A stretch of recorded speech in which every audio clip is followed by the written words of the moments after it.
You're locked on to Hans Olsen and Scotty Chin. That's right. Yeah! On 97.5, the KSL Sports Zone. What better way to bring in Frank Dolce than a little Frank Sinatra? Can't be better. No, not one bit. Frankie, how are you? Don't you wish you lived I wish that I kind of could experience that. I think, be part of the Rat Pack. Mid-50s, early 60s. Yeah, those guys. Everybody always wore a suit. Mm-hmm. They always looked so classy. The fedora. Yeah. You are from that era. Yeah, you were born about 30 years too late. Mm-hmm. Yeah. If I were to place you in a time period, it would be that time period. Now, tell Scotty and I, what time period would you place us in? Scotty is definitely Little House on the Prairie. Like, I could see him overalls, suspenders, boots, running the mill. You got me. Isn't as that the right? You know what? I don't hate it. I don't hate it at all, actually. So we're talking. I'm not running the store with an angry wife, though. I don't want to be that guy. So we're talking 1890s. Yeah. That's 1890s to like 1910. Yeah, Hans is in the 1940s running a tank division in World War II. Like that's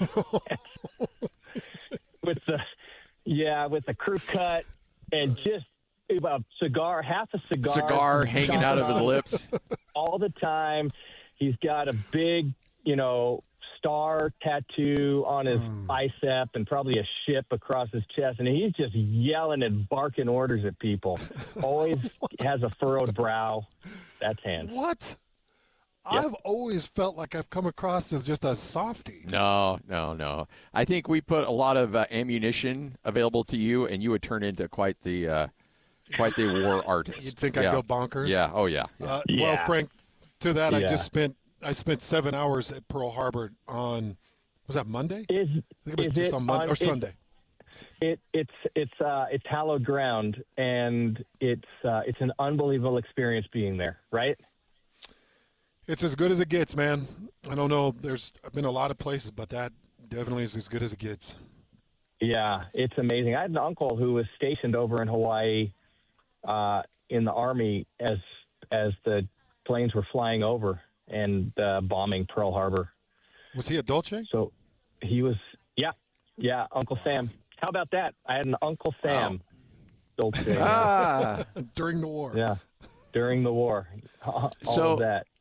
So let me set the scene for you, Hans. Frank and I are talking on the air on Friday. Oh, my gosh.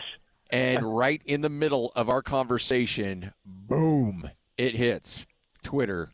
Kyle Whittingham's statement that he's stepping down. Came during the conversation? During the conversation. Has it settled in a little bit, Frank? And what are your thoughts as it's settled in?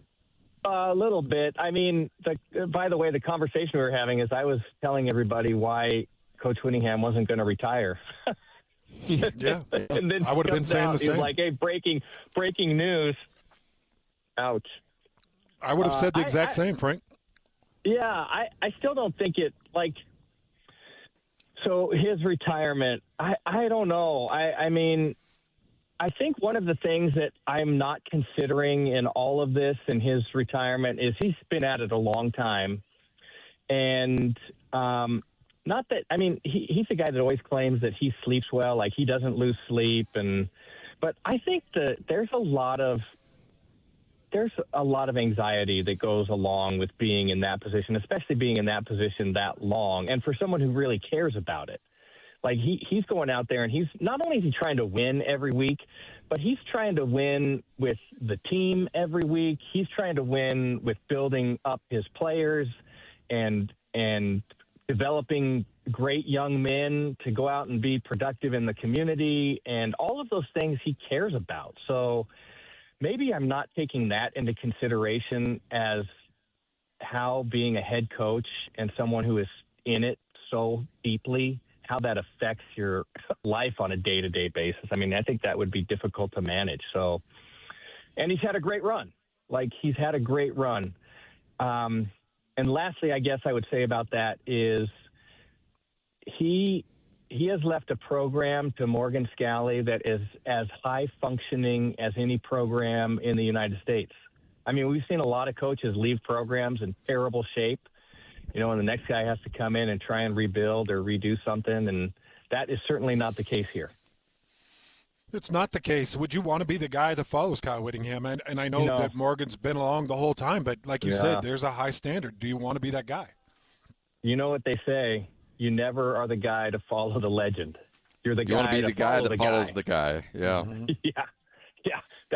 That's exactly right. I mean, I think if there's anyone who is prepared to do this, it's Morgan Scalley. He's super thoughtful, works really hard, gives everything he can to the game, and he's had a terrific mentor. I mean, if he can take anything from Coach Whittingham, the way that he's built the college, the culture of that program, the way that he's managed his day-to-day business, the way that he's approached the job, if Morgan Scalley can take some of that away, then he's going to be in really good shape. So I think the program is in good hands, but there's never, it's just as much as you want to say it's a sure bet, there's no such thing as a sure bet. I mean, Ryan Leaf was a sure bet, wasn't he? That guy could never fail. And 2 or 3 years later, he's bounced out of the league and a lot of other things. So, but I think Morgan Scalley is as well prepared to take over this position as anyone out there. So when you look at how he fills his staff, I think you do everything you can to keep that entire offensive staff together. Jason Beck has been absolutely incredible. And you and I talked a little bit about this last week, but I'm kind of curious to know who would you keep it in-house on defensive coordinator? Would you go Colton Swan, maybe Lewis Powell? Like where do you look at there?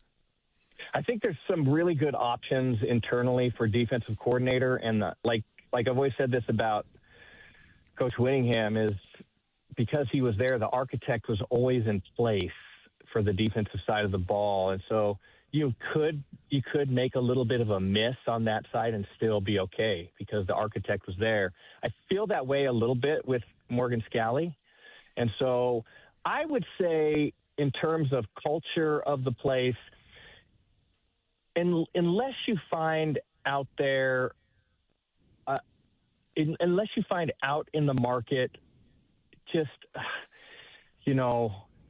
the guy that, I don't know, nobody could get, or, whatever it is, then I think you have to stay internal with this hire and take that first year maintaining as much of the culture as possible. Unless there's the can't get guy becomes available.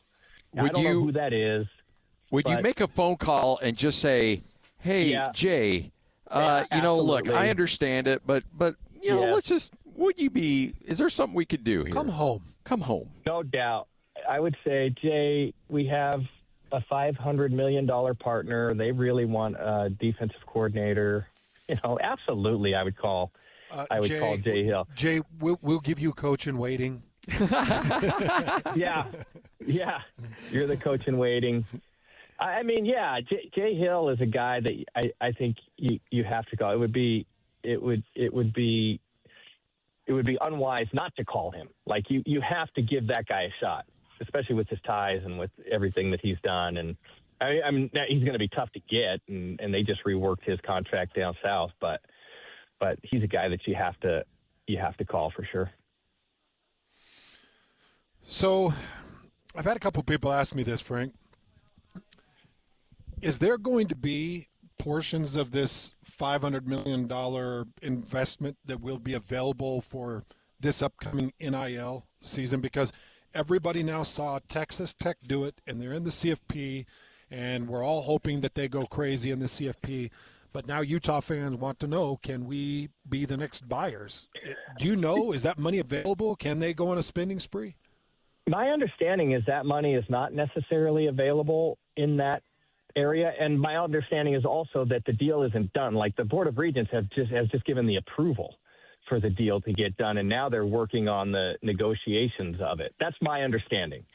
And so maybe in those negotiations, you can designate some portion of that. I mean, it would be silly not to, because what you're trying to do is you're trying to create, with an enormous slush fund, you're trying to create a team that has the best opportunity in this conference to get themselves into the playoffs. Not only get themselves in the playoffs, but win a game or two in the playoffs and create the highest revenue opportunity as possible. I mean, that's private equity. Like, the private equity is in business to make money on the money they invest. Like, it's just, and that's why it can be so ruthless, and it is so ruthless. So at the moment, I don't believe that package includes NIL, but I also believe that negotiations are occurring, and that may become available. To be honest, I don't know if there's some legal issue or not, but I don't know why it wouldn't become available. So, look, you have your executive MBA from the University of Utah. So yes, David Eccles School of Business, yes. Yeah, absolutely. So when you see something like this come down the pipeline, what were your thoughts from a Utah graduate, a guy that wants Utah to do well? And you know that there's a little bit of a stereotype when people hear private equity, they kind of cringe a little bit. But what were your initial thoughts? Well, I would say that, so Utah asked, like, the families that have been supportive of Utah athletics are not necessarily interested in playing in the world of NIL. I don't have any problem with that. Like, I believe in the money that's been invested by those families in Utah, in the university, and in the athletics department. Like, their purpose is to uplift the athletics department and provide student athletes with the best opportunity to succeed in the classroom and after playing collegiate sports. Like, I think all of those things are aligned, and I totally support that mission. So I don't think the families necessarily want to jump into we're going to buy a football team or basketball team sort of game. That's just not. I just don't think that's what they have a lot of interest in doing. Totally support that. So Utah had to make a move if Utah wanted to be competitive in the athletics and specifically the collegiate football landscape.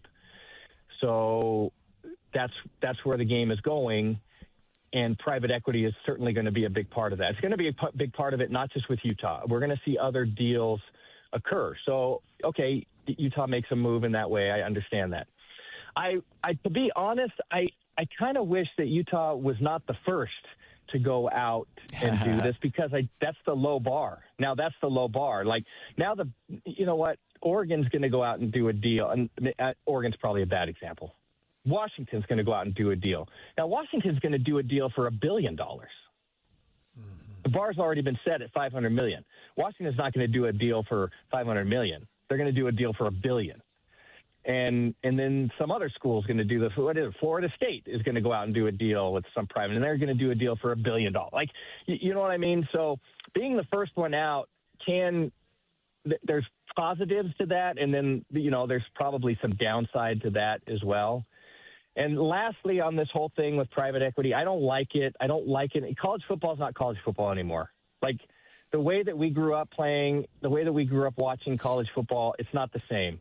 And the fault of the NCAA and the way that they've managed this, I mean, it's been ridiculous. It's another egregious example of mismanagement by the NCAA, and now you can't claw it back. And maybe you can fine-tune it a little bit. And maybe with private equity money that some things will have to get done. Like this thought of, student athletes jumping ship every year and taking $1 million here and then jumping to the next one and taking $2 million the next year or whatever else. Maybe some of that stuff gets changed, but, just in terms of what college football represents, it's not the same game anymore. So I hate to see that occur. Frank, you're a wonderful human being. If we don't have a chance to chat with you, I hope you have a wonderful Christmas season and a beautiful New Year. Love you, Frank. Miss you. You guys are the best. I love you guys. Happy holidays. Merriest Christmas, and I hope to get together and see you all soon. Hey, Frank, in all sincerity, thanks for another great football season, Yeah, brother. absolutely. So much fun with you. It's the best thing I do every year. I tell you it, and I mean it sincerely. My favorite part of the week every year. Lloyd, Even Lloyd, with the that laugh. Lloyd? Where's the laugh? Lloyd? Yeah. No. See, thanks, Lloyd. Good job. Way to go. Nailed it. Thanks, Frank. All right, guys. Love you. Talk to you soon. Lloyd's got two laughs. Oh, man. He's got the snort and the laugh. Frank Dolce, one of the best human beings on the planet.